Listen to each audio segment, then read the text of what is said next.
The mechanical engineer's eternal problem is waiting for parts. And with 3D printing, that whole cycle of design and wait goes from design and wait 6 weeks to design and wait a day, which is basically everyone's dream.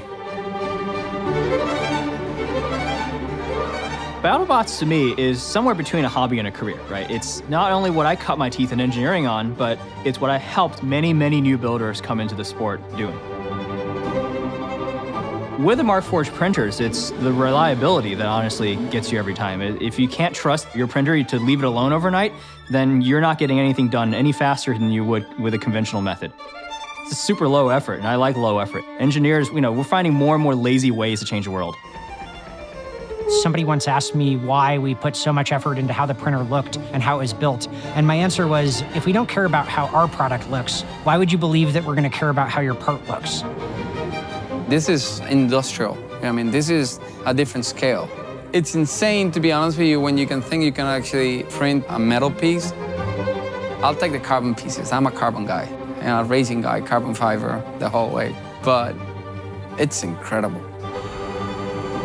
This is not looks like, feels like. This is like works like, keeps working like, and you forgot that you 3D printed it because it's still working.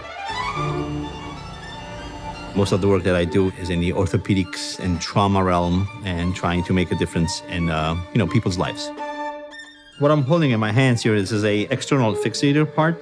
Each kit that basically used for a patient costs about $2,000 to $3,000. And this one is a 3D printed version of that. It costs $5 that does the same thing, and you can throw it away and don't feel guilty about it. Our customers who are using our printers, they have parts on their desk that they're showing how much time and cost they've saved. The Markforged products affords us the ability to take greater risks. Having the ability to print something that's not as expensive kind of rekindles your imagination. Originally, 3D printing at Dixon Valve was for research and development. And over time, as the technology advanced, we took it from rapid prototyping into functional prototypes.